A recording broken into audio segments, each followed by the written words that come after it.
A black man with $10 million? You must think I'm stupid. First Heritage Bank, Philadelphia, lunch rush. Sarah Winters, branch manager, stares at the black man across from her. Worn briefcase, discount clothes. In her mind, black skin and 10 million don't match. She picks up his check, tears it down the middle, making sure he watches, then throws the pieces at his chest. Fraud, thief, get this black man out. 12 white customers watch Brandon Coleman stand silent. Nobody helps. The door opens. Her boss walks in, sees torn paper, sees Brandon. His face drains. Mr. Coleman? Sir? Everything freezes. Sarah's boss just gave respect to the man she humiliated. Why? Who is Brandon Coleman? Stay, because that one word just ended her career. In 52 minutes, 12 witnesses will watch her realize who she threw paper at and why Sir came too late.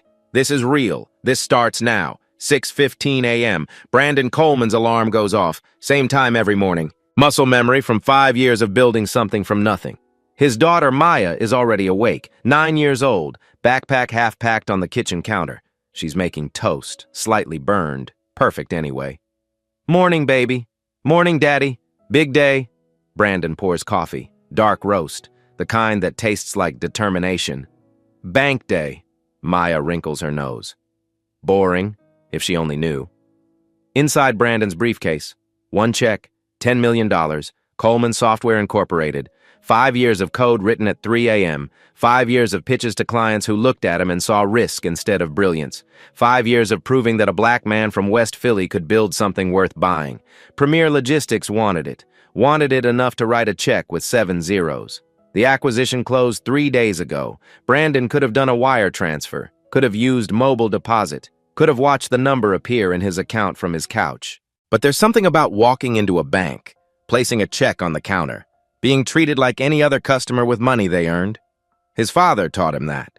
Gerald Coleman, machinist for 38 years, died when Brandon was 26, left him a briefcase, worn leather, cracked corners, repaired handle, and one piece of advice: don't let anyone make you small. Brandon carries that briefcase now. Inside, the check, business incorporation papers, acquisition announcement, tax returns, 2 forms of ID, bank statements showing 5 years of revenue.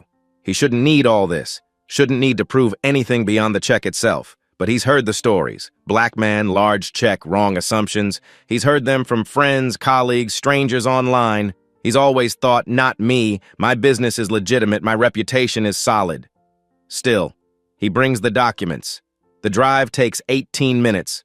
First Heritage Bank, new branch. Opened 6 months ago in the financial district. Marble facade, glass doors, the kind of place that promises professionalism. Brandon parks, checks his watch. 12:13 p.m., lunch rush. The bank will be busy. Witnesses everywhere. Good. Witnesses matter when things go right. He doesn't know yet they'll matter more when things go wrong. Brandon walks through glass doors. The lobby smells like fresh paper and expensive cologne. Fluorescent lights hum overhead. Security camera in the corner. Time stamp. 12 hours, 16 minutes, and 34 seconds. 3 teller windows, 5 service desks. Counter 3 is open. A woman sits there, 40-something. Professional attire. Name badge, Sarah Winters. Branch manager. 16 years experience? Brandon approaches. Briefcase in hand. Check in pocket. Confidence in his posture. Good afternoon. I'd like to deposit this check. He places it on the counter. $10 million. Made out to Brandon Coleman, signed by Premier Logistics CFO, dated March 11th. Today is March 14th. Fresh, legitimate, real. Sarah Winters looks at the check. Then she looks at Brandon, and something shifts in her expression. Something subtle, something Brandon recognizes instantly because he's seen it his entire life. The look that says, this doesn't belong to you. The look that says, people like you don't have money like this. The look that says, I know what you are. Brandon feels it in his chest, the familiar tightness, the exhaustion of having to prove yourself before you've even spoken, but he keeps his face neutral, keeps his voice calm. Is there a problem? Sarah's smile is professional. Her words are not. Can I see some identification? It begins. Brandon provides his driver's license. Pennsylvania, current address, photo matches. Expiration date 2 years out. Sarah examines it, types something into her computer. Pauses, types again. Her eyes flick between the screen and Brandon's face, comparing, doubting. Do you have another form of ID? Of course. Brandon opens his wallet. Passport, also current, also valid. Photo also matches. Sarah takes it, studies the photo longer than necessary. Holds it up next to Brandon's face. The gesture is deliberate, public. 12 customers in line behind him, all watching now. And do you have business documentation? Brandon's jaw tightens just slightly. For a deposit, sir. The word drips condescension. This is a very large amount. We need to verify the source of funds. It's standard procedure. Standard for who? Brandon thinks, but he doesn't say it. Instead, he reaches into his briefcase. Business card, Coleman Software Inc. president and founder. Acquisition announcement from Premier Logistics. Press release dated March 11th. Sarah barely glances at them. Do you have tax returns? Bank statements? I have 5 years of bank statements, tax returns, incorporation documents. Anything else you'd like to see? Brandon's voice stays level. But there's an edge now. The edge of a man who knows exactly what's happening. Sarah's smile tightens. Just trying to protect you, sir. Fraud is very common with checks of this size. From companies like Premier Logistics? From any source? She picks up her phone, dials an extension. Security, can you come to counter 3, please? The words land like a slap. Security for a deposit, for a legitimate business transaction. Behind Brandon, someone gasps. The elderly white woman in line. She shifts uncomfortably, but she doesn't speak, doesn't intervene. Just watches. Everyone watches. Security officer Thomas Mitchell approaches, 50-something. 20-year veteran badge. He doesn't draw anything, doesn't posture, just stands there. Presence as weapon. Everything okay here, Miss Winters? This gentleman has presented a check that I need to verify. Can you wait with him while I make some calls? Wait with him. Like he's a flight risk. Like he's dangerous. Like his skin is evidence of intent to defraud. Brandon reaches into his jacket pocket.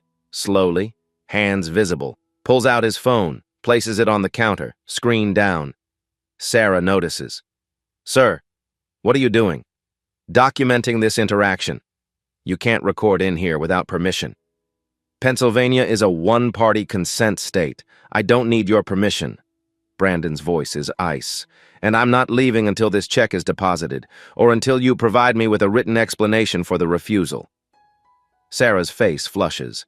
She's not used to being challenged, not used to people like him knowing their rights. Sir, I'm going to need you to step aside so I can serve other customers. No. The word hangs in the air. Simple, direct, final. Excuse me?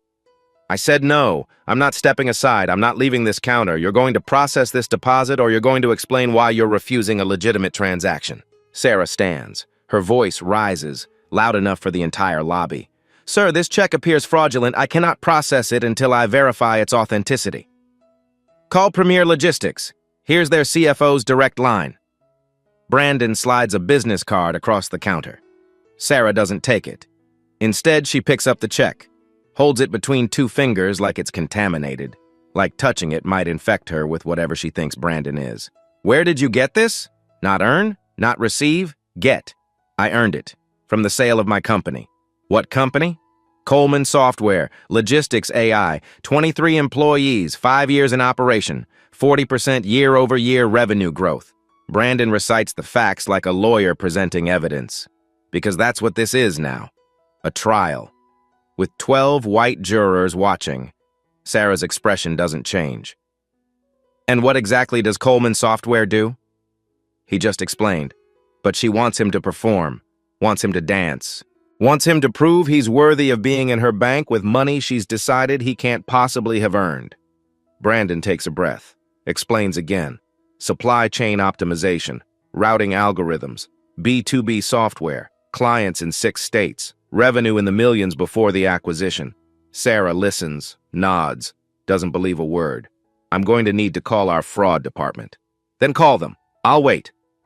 Sarah picks up the phone, dials, turns her back to Brandon. Her voice carries across the lobby anyway, loud enough, deliberate.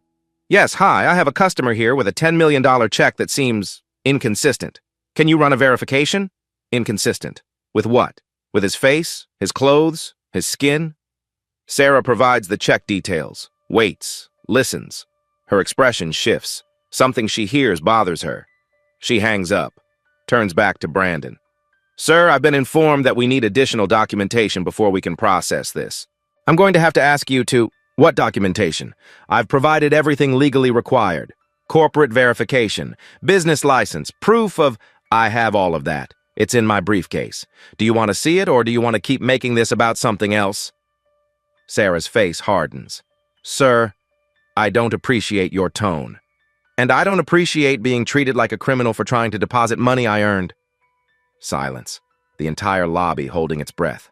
Sarah Winters makes her decision.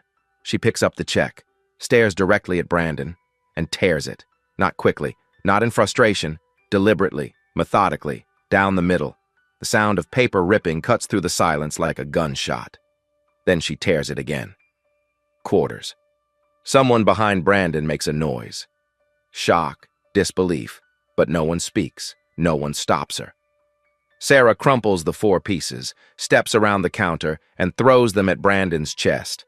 Paper rains down onto his shoes, onto his briefcase, onto the dignity he walked in with 52 minutes ago. This check is fraudulent, Sarah's voice echoes. And you, sir, are attempting to commit fraud. Security, escort this man out of my bank. I'm calling the police. Brandon doesn't move, doesn't bend down to pick up the pieces, just stands there. 12 white customers staring, security officer shifting uncomfortably, Sarah Winters smiling with satisfaction. This is the moment Brandon Coleman has to decide. Stay silent, let her win, walk away, or...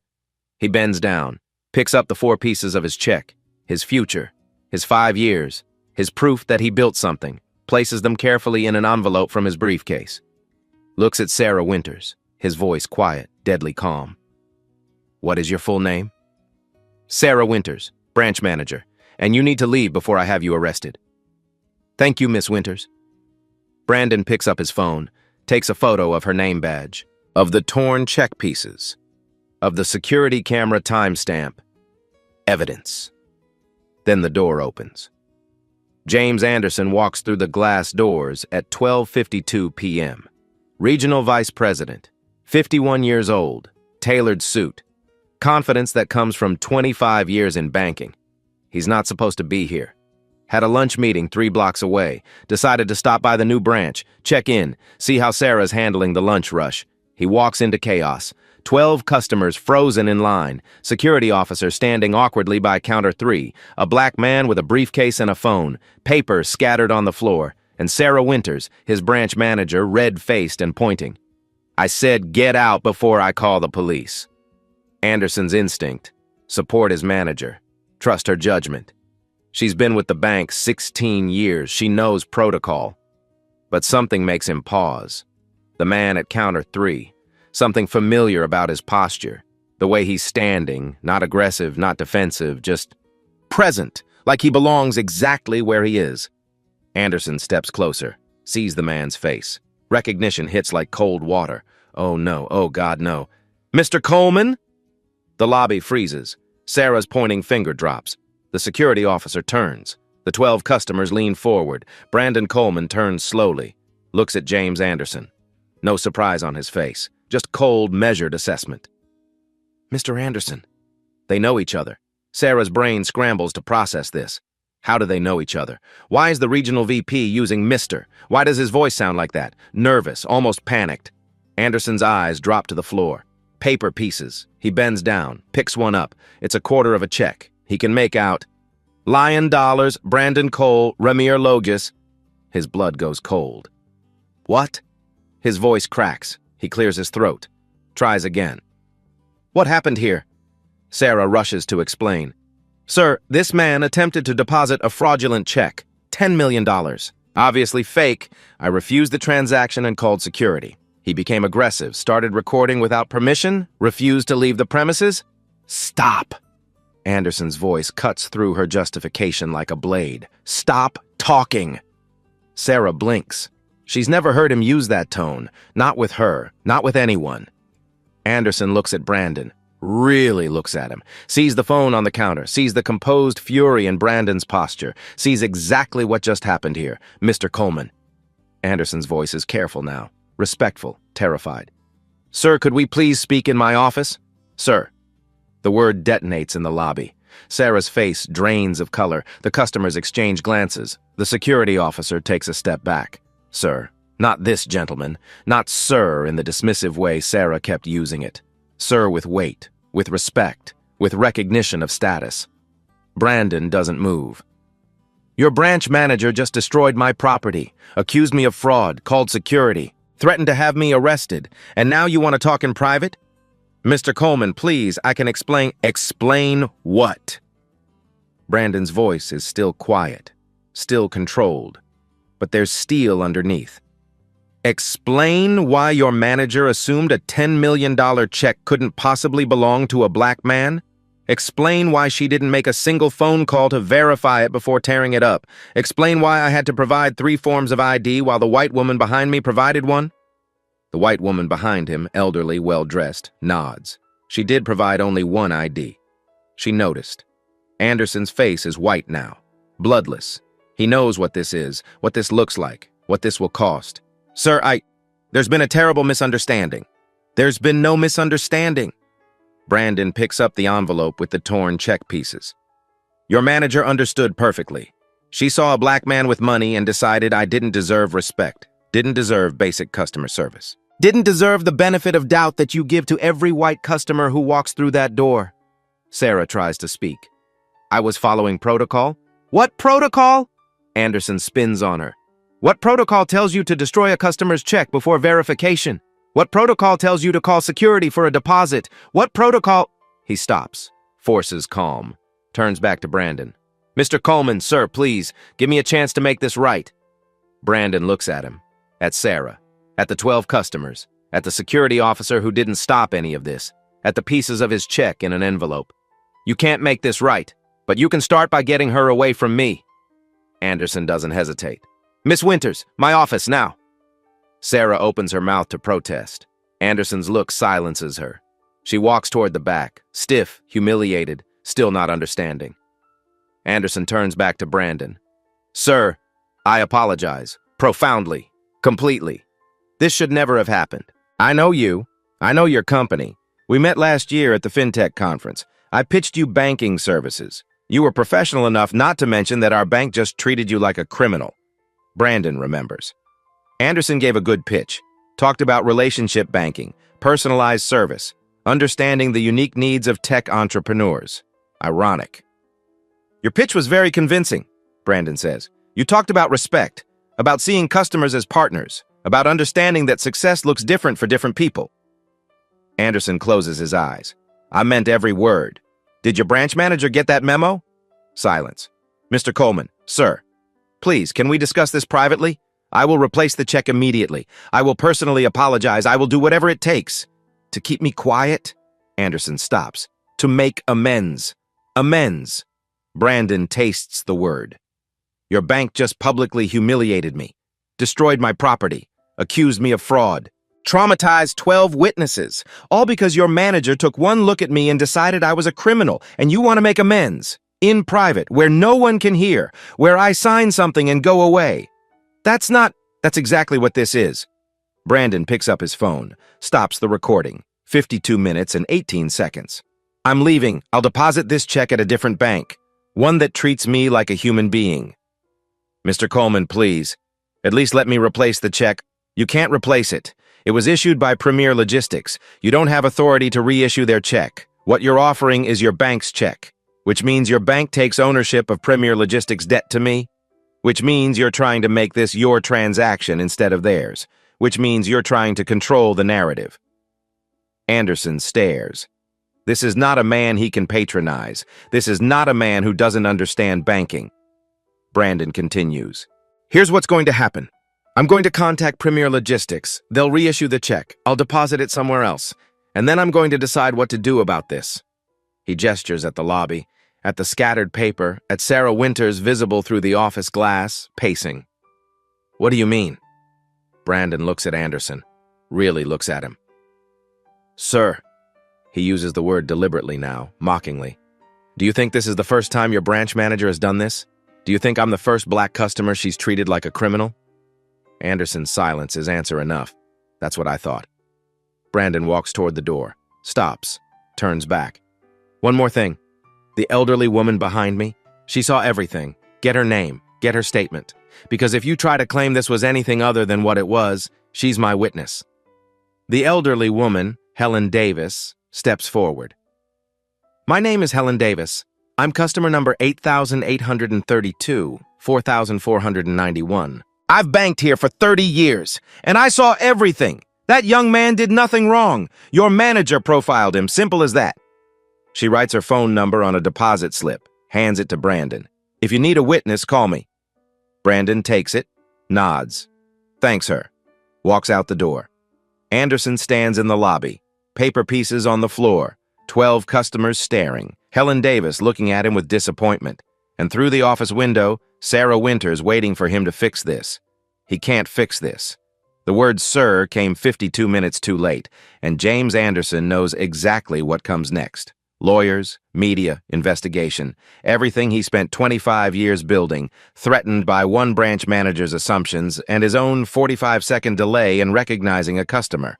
He bends down, picks up the pieces of the check. $10 million in 4 pieces. The most expensive mistake his bank has ever made. Brandon sits in his car for 15 minutes.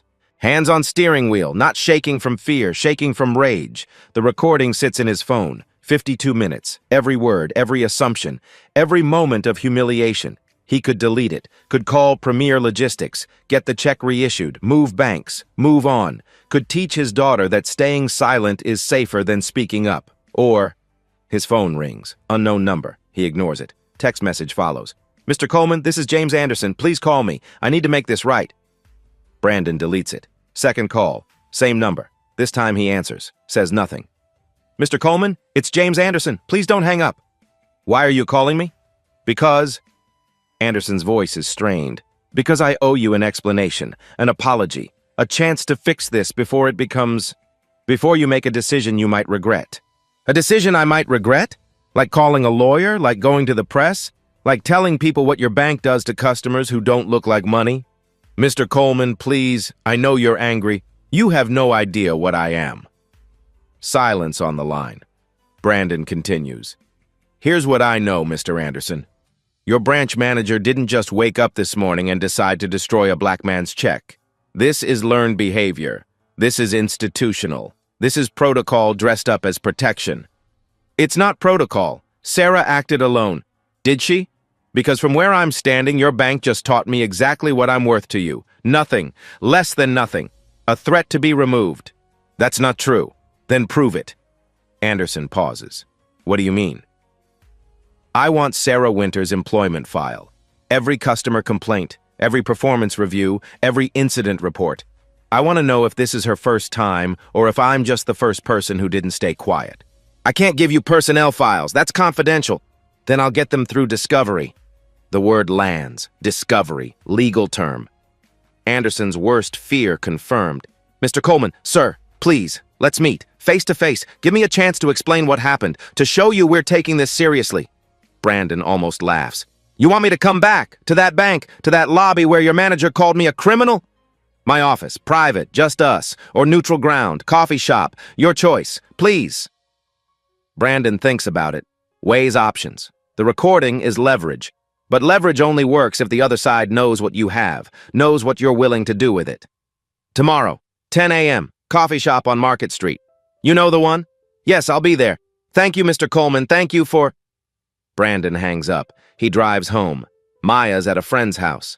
The apartment is empty, quiet. He sits at his desk, opens his laptop, searches. Banking discrimination, Philadelphia. Results flood the screen. Articles, lawsuits, settlements, pattern after pattern of black customers denied service, questioned excessively, treated as suspects. He searches. First Heritage Bank complaints. Fewer results. The bank is good at keeping things quiet. But there's a thread on Reddit. Anonymous post from 2 years ago. Has anyone else had problems with First Heritage Bank in Philly? Manager assumed my check was fake. Made me provide tax returns for a $5K deposit. I'm black. My white friend deposited $10K same day, only showed driver's license. Replies, 14 people. Similar stories, different branches, different managers, same pattern. Brandon screenshots everything, creates a folder, starts building a file. His phone buzzes. Email from Jordan Hayes, the civil rights attorney he met at a conference. They've stayed in touch. Professional network. Mutual respect. Hey, Brandon, saw your LinkedIn was active late at night. Everything okay? Brandon stares at the email. Jordan Hayes, 12 years experience. Specializes in discrimination cases, employment, housing, public accommodations. He types, "Need to talk. Are you available?" Response comes in 30 seconds. "Call me now." Brandon calls. Jordan Hayes. "Jordan, it's Brandon Coleman. I need an attorney." "What happened?" Brandon tells him. Every detail. The questions, the security, the torn check, the "sir" that came too late, the 52-minute recording. Silence on the line, then, "You have the recording?" "Yes." "And witnesses?" 12 customers. One offered her contact information. "Send me everything. I'm taking this case. No fee until we win. I don't want money. I want accountability." "Brandon, you might get both. But I need to be clear. If we do this, we do it publicly. We file complaints. We demand investigations. We make noise. Because quiet complaints get quiet settlements and nothing changes. I know. Are you prepared for that? For your name in the news? For your company connected to a discrimination lawsuit? For people taking sides?" Brandon thinks about Maya, about his business, about the cost of being loud. Then he thinks about the 12 white customers who watched and said nothing. About Sarah Winters smiling while she threw paper at him. About the next black person who walks into that bank. "I'm prepared?" "Good. I'll draft a complaint. We'll file with the State Banking Commission. Might also go federal. This could be Civil Rights Act violation. I'll need your recording, the witness contact, and a detailed timeline. You'll have it tonight. One more thing. The bank's going to offer to settle. Privately, quickly, generously. They're going to promise change and ask for your silence." "I know. And? I'm not interested in silence." Jordan's voice carries approval. "Then let's make some noise." They hang up. Brandon sends the files, the recording, Helen Davis's contact information, timeline, photos, everything. Then he does something he wasn't planning to do. He posts on LinkedIn. Professional network, thousands of connections, clients, partners, investors. The post is simple.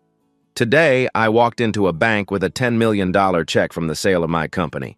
I walked out with torn paper and a reminder that success doesn't erase assumptions. I'm sharing this because silence protects systems, and I'm done protecting systems that don't protect us." He doesn't mention the bank name, doesn't post the recording, just the truth. Simple, clear. He hits post. Within an hour, 200 comments, 500 shares, people he hasn't talked to in years reaching out. "This happened to me too. Thank you for speaking up. Let me know if you need support." 3 journalists send messages, local news, Philadelphia Chronicle, NPR. Brandon responds to one. Elena Martinez, Philadelphia Chronicle, investigative reporter. Her profile shows 2 years covering financial discrimination. "I'd like to hear your story, off the record first if you prefer." They meet the next day. Coffee shop, neutral ground. Elena brings credentials. Portfolio of investigations, 3 banks, 2 mortgage companies, all held accountable. "I'm not here to sensationalize," Elena says. "I'm here to document." Brandon shows her the recording, the torn check pieces, Helen Davis's contact information. Elena listens, takes notes, asks questions, no judgment, no performance, just documentation. "This isn't just about you," she says finally. "I know. You realize if we publish this, other people will come forward. People who had the same experience but stayed quiet. This could become much bigger than one torn check." "Good." Elena studies him. "You're sure? Because once this is public, there's no taking it back. The bank will fight. They'll hire PR firms. They'll try to discredit you. They'll make this about anything except what it actually is. Let them try. Okay, I'll need to verify everything, talk to witnesses, get bank's response. This might take a week. Take the time you need. They part ways. Brandon goes to his meeting with James Anderson. Market Street Coffee Shop, 10 a.m. Anderson is already there. Arrived early, ordered coffee, rehearsed what he's going to say. Brandon sits down, says nothing. Anderson starts. "Mr. Coleman, thank you for coming. I know yesterday was... I can't imagine how you felt. How you feel now. I want you to know we're taking this extremely seriously." "Are you?" "Yes. Sarah Winters has been placed on administrative leave pending investigation. We're reviewing the incident. We're implementing additional training. We're committed to ensuring nothing like this happens again." "What investigation?" Anderson blinks. "I'm sorry? You said you're investigating. What are you investigating? Whether your manager tore up my check? I have video. 12 witnesses. What's there to investigate? We need to understand what led to her decision. What led to her decision was my skin color. Mr. Coleman, Brandon, if we're going to talk about my humiliation, use my first name. Anderson swallows. Brandon, I don't believe Sarah is racist.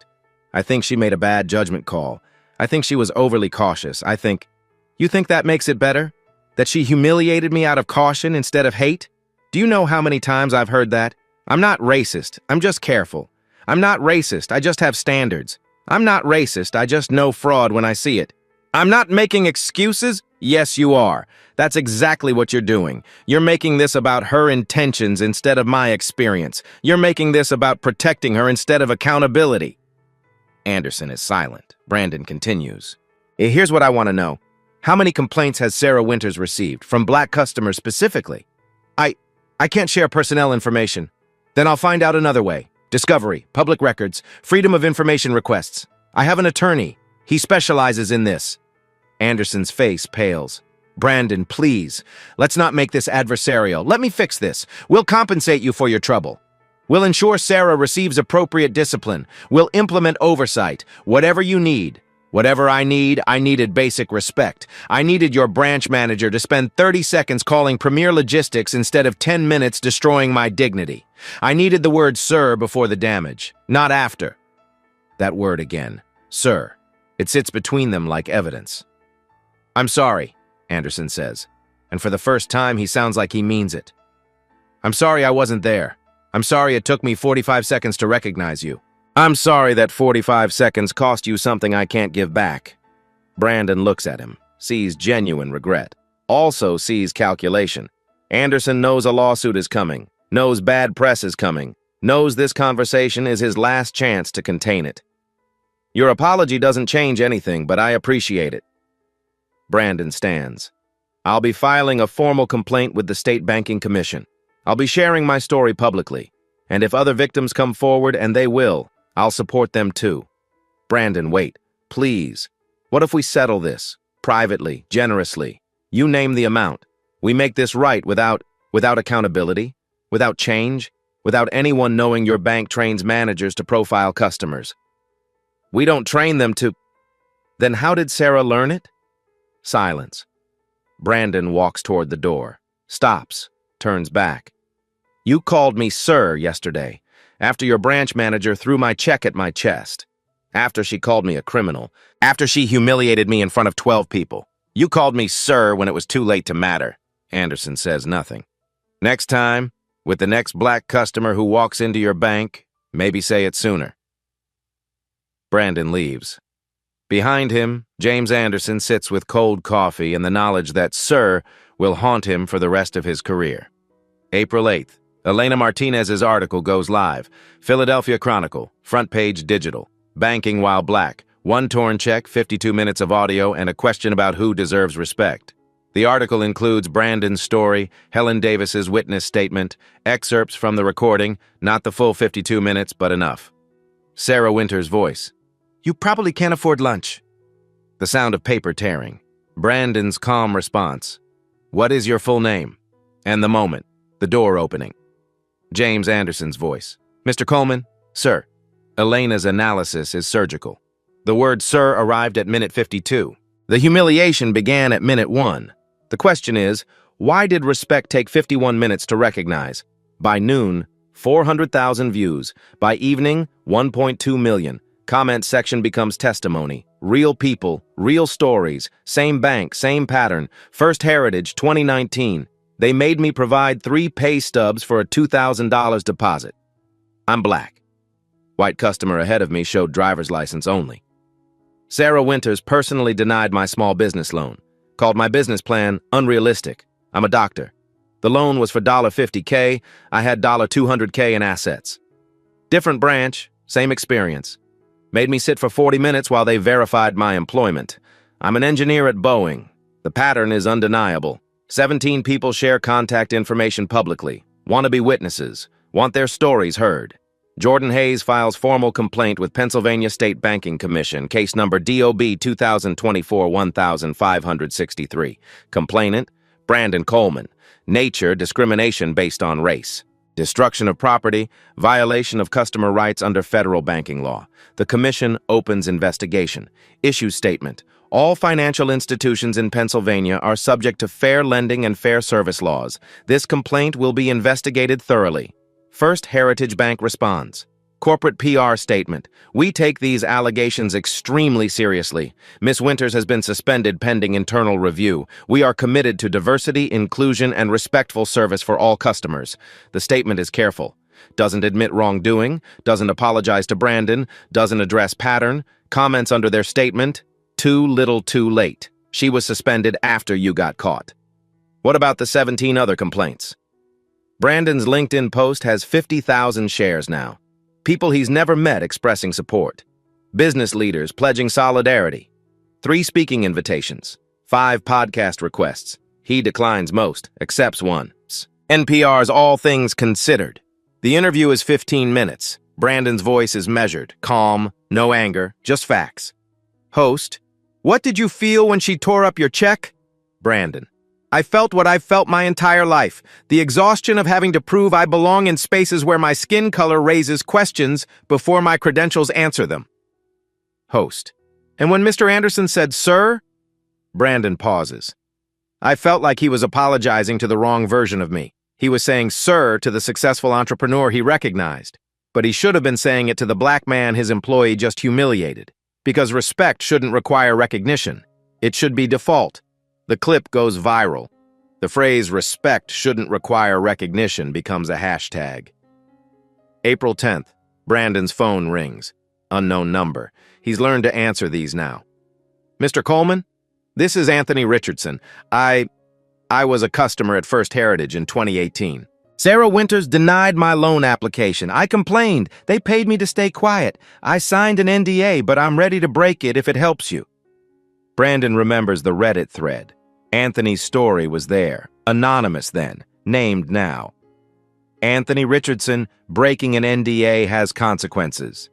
I know, but watching your interview, seeing you stand up, I realized my silence protected them, and I'm done protecting people who hurt us. Send me your contact information. My attorney will reach out. And Anthony Richardson, thank you. No, man, thank you for not staying quiet. They multiply. By April 15th, 23 people have contacted Jordan Hayes. Different years, different branches, different employees. Same pattern. Not all involve Sarah Winters, but all involve assumptions, excessive verification, hostile service, denial of basic respect. The State Banking Commission expands investigation scope. No longer just Brandon's complaint, now institutional review. All First Heritage branches in Pennsylvania. 6 years of complaints, pattern analysis, timeline, 90 days for preliminary findings. First Heritage Bank's stock drops 8%. Not catastrophic, but enough. Board members start asking questions. Investors want answers. April 20th. Something unexpected. Philadelphia business community mobilizes. Philly Leaders for Accountability, 23 CEOs, open letter supporting Brandon. The letter pledges review discrimination procedures in their own companies, commit to transparency, hold institutions accountable, action behind words. 15 million in combined deposits pulled from First Heritage, not permanent. A statement. Brandon didn't ask for this, didn't expect strangers to weaponize their capital for his dignity.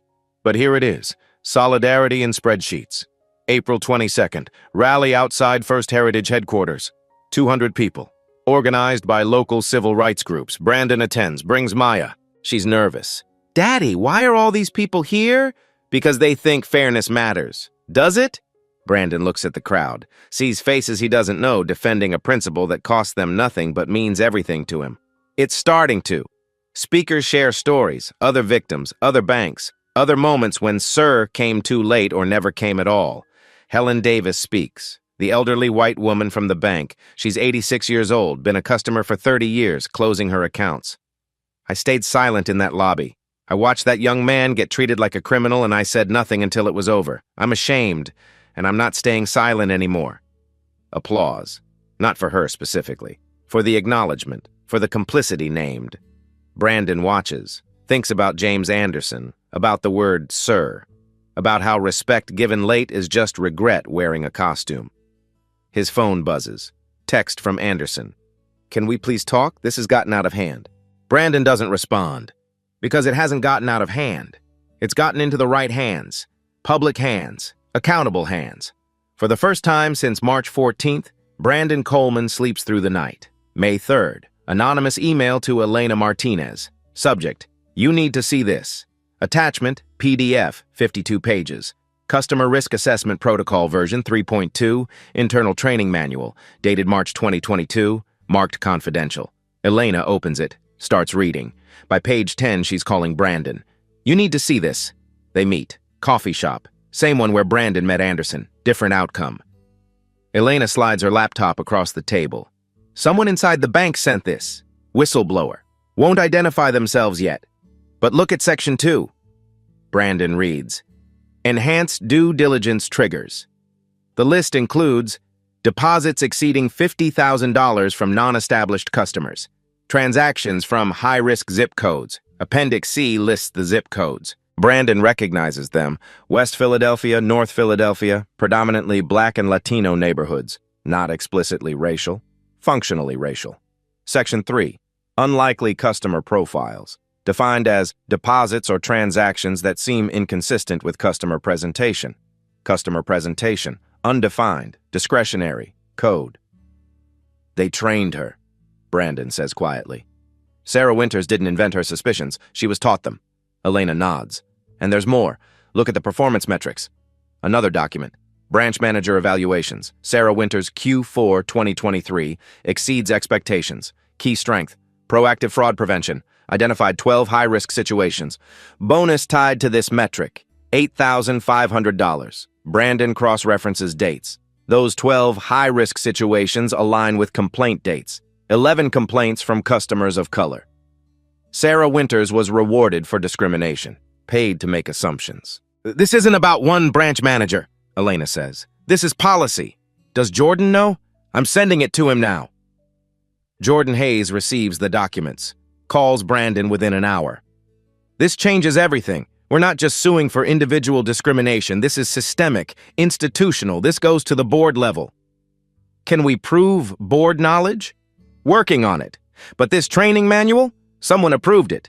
Someone budgeted the bonuses. Someone decided customer presentation was acceptable criteria. That's not Sarah Winters. That's corporate. May 4th. Elena publishes follow-up investigation. Leaked documents show discrimination training at First Heritage Bank.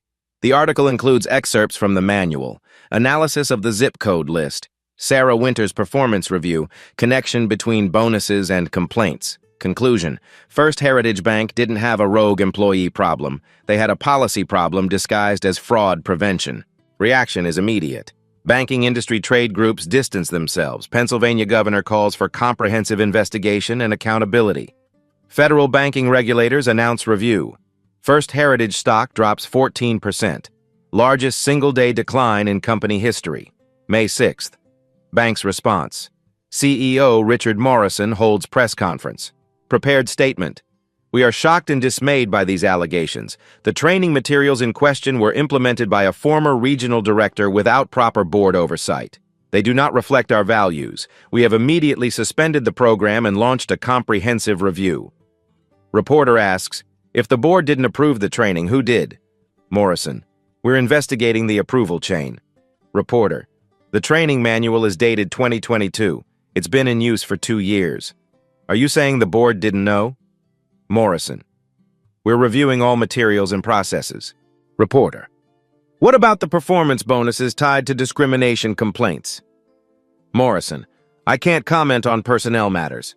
Reporter, Mr. Coleman stated that Regional VP James Anderson called him sir only after recognizing him. Does your bank train employees to show respect only to customers they recognize? Morrison, silence. Then, of course not. Mr. Anderson's response was appropriate once he understood the situation. Reporter, so the situation required understanding before respect? The exchange goes viral. Morrison's inability to answer becomes the story. The clip. The situation required understanding before respect. Proof. The bank doesn't see the problem. Respect is earned by recognition, not given by default. May 8th. 23 victims becomes 31. 8 more employees come forward. We were trained this way. We thought it was protocol. One former employee, Terry Wilson, compliance officer for 15 years, provides additional documents. Email chains, settlement agreements, statistical analysis showing 89% of discrimination complaints came from customers of color, despite them representing only 34% of customer base. Terry Wilson's statement, "I tried to raise concerns internally. I was told settlements were cheaper than changing culture. I resigned in 2023, should have resigned sooner." Jordan Hayes files amended complaint. No longer individual case. Now, class action, pattern and practice discrimination, Civil Rights Act violation, requests, institutional reform, third-party oversight, public disclosure of all settlements since 2018, damages, uncapped. State Banking Commission announces public hearing May 14th, live streamed. All parties required to testify under oath. Brandon will testify. Sarah Winters will testify. James Anderson will testify. CEO Richard Morrison will testify. And the country will watch. May 10th, Brandon receives letter. Law firm Morrison and Blake. On behalf of First Heritage Bank, settlement offer, confidential generous terms, $2.5 million, NDA, withdrawal of all complaints, agreement not to disparage the bank or its employees. Brandon shows Jordan. "They're scared," Jordan says. "They know the hearing will destroy them. They're hoping money buys your silence." "What do you think?" "I think $2.5 million is life-changing money. I think it's your decision. I think no one would blame you for taking it." Brandon looks at the letter, at the number, at the word confidential, thinks about Maya's college fund, about retirement, about security, thinks about the 31 other victims, about the word "sir" arriving too late, about training manuals teaching people to judge him by his skin. "No," Jordan smiles. "Good. Because we're about to win a lot more than money." May 14th, Pennsylvania State Banking Commission, room 402, every seat filled. Overflow watching live stream, 48,000 viewers at start. Commissioner Patricia Williams presiding. Stern, fair. 20 years on the commission, seen everything, this is different. 9 a.m. Hearing begins. Commissioner Williams. "We're here to investigate complaints of discriminatory practices at First Heritage Bank. This is a fact-finding hearing. Testimony will be under oath. Recordings are permitted." 9:30. Sarah Winters called, sworn in. Her attorney, expensive, from Morrison and Blake, sits beside her. Jordan Hayes conducts examination. "Miss Winters, on March 14th, you refused to process a deposit from Brandon Coleman. Why?" "The amount seemed inconsistent with the customers with standard deposits." "Inconsistent with what?" "The check was very large. We have protocols for verification." "Did you call Premier Logistics to verify?" I attempted to verify through our fraud department." "Did you call the company whose name was on the check?" Silence. "Miss Winters, yes or no?" "Did you call Premier Logistics before destroying Mr. Coleman's check?" "No." "How many forms of identification did you request from Mr. Coleman?" 3. "Is that standard?" "For large deposits, yes." "How many forms of ID do you typically request from customers depositing large amounts?" "It depends on the situation." Jordan introduces evidence. Video footage from bank cameras, dated March 14th, timestamp showing 3 white customers depositing amounts between $75,000 and $120,000. Each provided one ID. "Miss Winters, these customers deposited more than Mr. Coleman. They provided one ID. He provided 3, and you still refused. Why?" "Each situation is different." "What was different about Mr. Coleman's situation?" Sarah's attorney objects. "Relevance." Commissioner Williams. She may answer. Sarah. "The check seemed fraudulent." "Based on what evidence?" "Based on my training and experience." Jordan introduces training manual. "Have you seen this document before?" "Yes." "Did you receive this training?" "Yes." Page 23. Unlikely customer profiles. What does that mean? Customers whose transactions seem inconsistent with their presentation. And Mr. Coleman's presentation was inconsistent because... Silence. The answer is in that silence. 11 a.m. James Anderson testifies. Sworn in, nervous. "Mr. Anderson, you arrived at the branch at approximately 12:52 p.m. What did you observe?" "I saw Mr. Coleman at the counter. I saw paper on the floor. Miss Winters appeared upset." "When did you recognize Mr. Coleman?"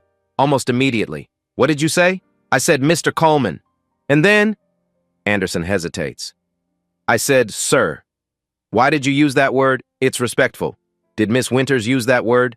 She may have, I don't recall. Jordan plays audio recording.